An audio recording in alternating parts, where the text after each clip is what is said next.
नमस्कार मेरे मसीह प्रिय भाई बहन सभी को प्रभु यीशु मसीह की उपस्थिति में आप सबका स्वागत है। और हमारे जितने मसीह भाई बहन हैं आप सभी को प्रभु यीशु क्रिस्त के नाम से जय मसीह की।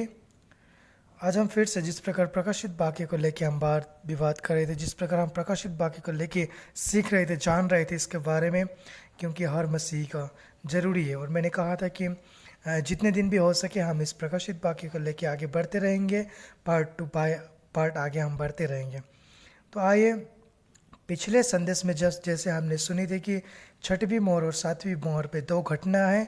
उस दो घटना में से एक घटना को मैंने जो इसराइल के माथे पर 1,44,000 लोगों के माथे पर जो मुहर दिया गया वो पहला घटना था। और अब जब दूसरा घटना को हम आज इस संदेश में फिर से जानेंगे।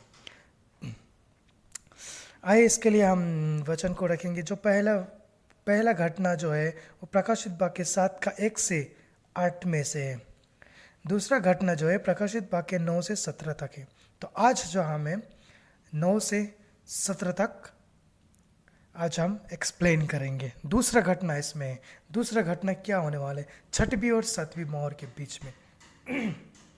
तो आज हम इसे जानेंगे। तो आइए, इसके लिए हम मनन करेंगे। मैं एक ही बार में नहीं पढ़ूंगा, मैं थोड़ा थोड़ा करके पढ़ता जाऊंगा और आपको एक्सप्लेन करता जाऊंगा। तो आइए हम शुरू करेंगे। प्रकाशित वाक्य का 7 अध्याय 9 पद से हम पढ़ेंगे। इसके बाद मैंने दृष्टि की और देखो, हर एक जाति और कुल और लोक और भाषा में से एक ऐसी बड़ी भीड़ जिसे कोई गिन नहीं सकता था, सफ़ेद वस्त्र पहने और अपने हाथों में खजूर की डालियां लिए हुए सिंहासन के सामने और मेमने के सामने खड़ी है। जैसे कि हम जानते हैं, पहले जो मैंने बोला कि इस्राएल लोग जो है वो हम नहीं है, हम वे लोग 1,44,000 में जो है उसमें हम नहीं है, हमारा गिनती नहीं। हमारा गिनती है दूसरा घटना जो यहाँ पे है, एक बड़ी भीड़। 9 पद को अगर हम पढ़ेंगे तो ये जो इसमें जो है बड़े जाति के लोग, भरे दूसरे भाषा के कुल क्षेत्र के लोग खजूर के डालियाँ लिए हुए यहाँ पे परमेश्वर के सिंहासन के सामने खड़े वे हम हैं, हम होंगे वे लोग। यहाँ पे जो वचन में लिखा है प्रकाशित वाक्य का 7 का 9 पद में जो लिखा है, और बड़े शब्द से पुकार कर कहती है, उद्धार के लिए हमारे परमेश्वर का जो सिंहासन पर बैठा है और मेमने का जय जयकार हो।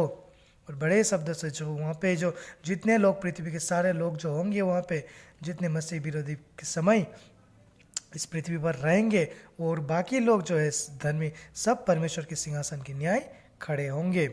तो इस कारण से वे लोग जो है, हम लोग जो है उस समय परमेश्वर का जय जयकार करेंगे, चिल्लाते हुए, खजूर का डालियाँ हाथ में लेते हुए मेमने का हम जय जयकार करेंगे। और सारे स्वर्गदूत और सिंहासन और प्राचीनों और चारों प्राणियों के चारों ओर खड़े हैं। फिर वे सिंहासन के सामने मुंह के बल गिर पड़े और परमेश्वर को दंडवत करके कहा। जैसे कि हम जानते स्वर्ग में आप कौन कौन है, मैंने पहले संदेश में आपको बताया था कि 24 याजक है, 4 प्राणियां हैं, स्वर्गदूत है, करोड़ों स्वर्गदूत है, परमेश्वर का पवित्र आत्मा, पिता पुत्र पवित्र आत्मा, परमेश्वर का सिंहासन जो है, वे जो यहाँ पे प्राचीन और 4 प्राणी सब मिल के यहाँ के गिर के परमेश्वर का आगे दंडवत करेंगे उस समय, और कहेंगे आमीन। हमारे परमेश्वर की स्तुति और महिमा और ज्ञान और धन्यवाद और आदर और सामर्थ और शक्ति युगानुग बनी रहे, आमीन। यहाँ पे फिर से जो जितने स्वर्गों में जितने हैं सब परमेश्वर के आगे दंडवत करेंगे, यानी झुककर परमेश्वर का धन्यवाद करेंगे, दंडवत करेंगे, उसकी आराधना करेंगे। इस पर अभी सुनिए थोड़ा ध्यान से कि इस पर प्राचीनों में से एक ने मुझसे कहा। किससे कहा? यूहन्ना से कहा, ये सफेद वस्त्र पहने हुए कौन है और कहाँ से आए हैं? जिस प्रकार मैंने कहा, भीड़ एक होगा, सारे पृथ्वी का लोग जो वहाँ पे होगा, उस भीड़ को परमेश्वर ने सबको सफ़ेद वस्त्र पहनाएगा। वहाँ पे सफ़ेद वस्त्र पहनाएगा। तब उस पर जो है एक प्राचीन, 24 प्राचीन में से जो है एक प्राचीन ने यूहन्ना से कहा कि ये सफ़ेद वस्त्र पहने हुए ये सब कौन है? मैंने उससे कहा, किससे कहा? यूहन्ना ने प्राचीन से फिर कहा कि हे स्वामी, तू ही जानता है। यूहन्ना ने कहा कि मुझे कुछ नहीं मालूम ये लोग कौन है। इतने सारे लोग, जाति जाति भाषा भाषा के लोग, ये लोग कौन है मुझे नहीं मालूम। हे स्वामी, तू ही जानता है। उस प्राचीन को फिर से जवाब दे कि तू ही जानता है, आप ही जानोगे कि ये कौन है। उसने मुझसे कहा, उस प्राचीन ने यूहन्ना से कहा, ये वे है जो उस महाक्लेश में से निकल कर आए हैं। वे है जो उस महाक्लेश, इस संसार की महाक्लेश से, इस संसार की दुखों से, तकलीफ से हम गुजर के जो आए हैं, वे लोग हम हैं बोल के, वे लोग वे है बोल के उस प्राचीन ने यूहन्ना को बोल रहे। इन्होंने अपने अपने वस्त्र मेमने के लहू में धोकर सफेद किए हैं। वे लोग जो है परमेश्वर के पुत्र प्रभु यीशु मसीह के लहू से अपने कपड़े को, अपने जीवन को धो के सफेद करके यहाँ पे आए हैं बोल रहा है उस प्राचीन ने, उस यूहन्ना से। इस कारण वे परमेश्वर के सिंहासन के सामने है। इसीलिए जो है वे लोग परमेश्वर के सिंहासन के सामने खड़े हो सके हैं, क्योंकि ये प्रभु यीशु मसीह की कृपा के द्वारा, प्रभु यीशु मसीह के अनुग्रह के द्वारा, प्रभु यीशु मसीह के प्रेम के द्वारा, प्रभु यीशु मसीह के उस छुटकारे के, उस उद्धार के द्वारा सिर्फ हम परमेश्वर के सिंहासन के सामने खड़े हो सके हैं और उसके मंदिर में दिन रात उसकी सेवा करते हैं। और जो सिंहासन पर बैठा है वो उनके ऊपर अपना तंबू तानेगा। जो लोग जो दिन रात तकलीफ करते हैं परमेश्वर के सुसमाचार के लिए, परमेश्वर के कार्य के लिए, उसके राज्य के लिए, उसके सेवा के लिए दुख उठाते हुए, उसके पवित्र स्थान का जो कार्यकर्ता लोग दुख उठाते हुए उसकी सेवा हमेशा करते हुए लोग वे हैं। वे फिर भूखे और प्यासे ना होंगे और उन पर धूप ना कोई तापन पड़ेगी। जैसे कि हम जानते हैं, इस यहाँ पे प्रभु यीशु मसीह ने कहा है कि जो उस पर विश्वास करते हैं, जो जीवन की रोटी में से खाएगा वो कभी भूखे नहीं होंगे। यहाँ पे देखिए, स्वर्ग में हम जब उस समय इस पृथ्वी पे अगर हम तकलीफ़ करते हुए अगर स्वर्ग में जाएंगे तो हम कभी भूखे और प्यासे नहीं होंगे। नरक में जो जाएगा वे लोग को भूख तो लगेगा, प्यास तो लगेगा, पर वे लोग जो है प्यास में पानी नहीं मिलेगा उन्हें, भूख में उन्हें खाना नहीं मिलेगा। लेकिन हमको अगर भूखे ना होंगे हम बोले तो यहाँ पे भूख हमें लगने से पहले हम उस फल को, जीवन के वृक्ष का फल में से हम खाते रहेंगे। अगर हमें खाने का इच्छा हो तो हम खाते रहेंगे उस जीवन का पेड़ का फल में से। और नरक में जो लोग जाएगा, अधोलोक में जो रहेगा, वो लोग को भूख लगेंगे लेकिन उन्हें खाना नहीं मिलेगा, उन्हें प्यास लगेंगे लेकिन पानी पीने का नहीं मिलेगा। जैसे हम जानते हैं अब्राहम के कोख में उस लाजर था और एक गरीब लाजर था उसके कोख में मरने के बाद, और एक अमीर व्यक्ति जो मरा नरक में जो गया, और लाजर जो अब्राहम के गोदी पे गया। उस अमीर व्यक्ति ने क्या कहा था कि पिता अब्राहम लाजर को भेज दे कि उसके उंगली को पानी में भिगोकर एक बूंद पानी मेरे मुंह में दे।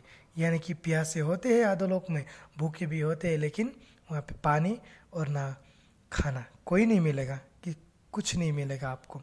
इस कारण स्वर्ग में जाने के लिए अपने आप को प्रभु यीशु मसीह के पास लाने के लिए तैयारी कीजिए। नीचे फिर लिखा है कि देखो, और वे धूप, हमारे ऊपर कोई धूप छाया नहीं पड़ेगा, कोई धूप, कोई तापन नहीं पड़ेगा हमारे ऊपर, हमेशा 24 आवर्स ऐसी हमारे ऊपर रहेगा। प्रभु यीशु मसीह का परछाया हमारे ऊपर रहेगा।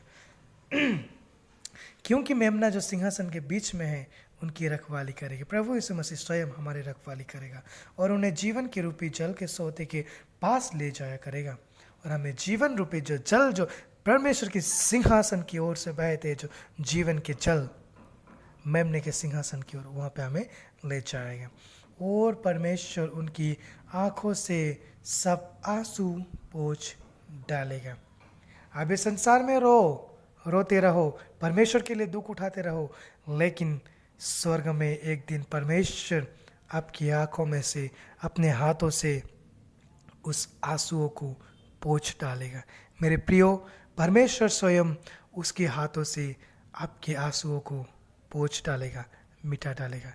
इसलिए अपने आप को तैयारी कीजिए परमेश्वर में बढ़ने के लिए, परमेश्वर की ओर फिरने के लिए, परमेश्वर की ओर आगे बढ़ते रहने के लिए। मेरे प्रियो, देखिए यहाँ पे प्रकाशित वाक्य में जो है परमेश्वर प्रभु यीशु मसीह जो है सब कुछ बातें यूहन्ना के ऊपर दर्शाया है। और ये सब जो है एक कहानियाँ नहीं है, ये सब जो है परमेश्वर की सच्ची बात जो है। अंतिम दिनों में जो बातें होने वाले हैं, जिस प्रकार की घटना होने वाले हैं, वह सब इस प्रकाशित वाक्य में लिखे हैं। इस कारण मेरे प्रियो, अपने आप को तैयारी कीजिए परमेश्वर की ओर आगे बढ़ने के लिए, स्वर्ग में जाने के लिए। सिर्फ खुद ही नहीं, अपने परिवार के साथ और अपने सारे जो जितने संसार में लोग हैं उनके साथ स्वर्ग में प्रवेश कर सकने के लिए आप अपने आप को तैयारी कीजिए।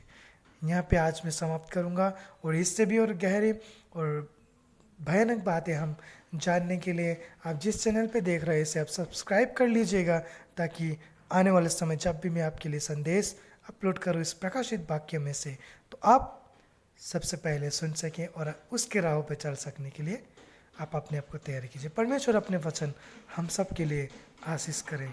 आमीन।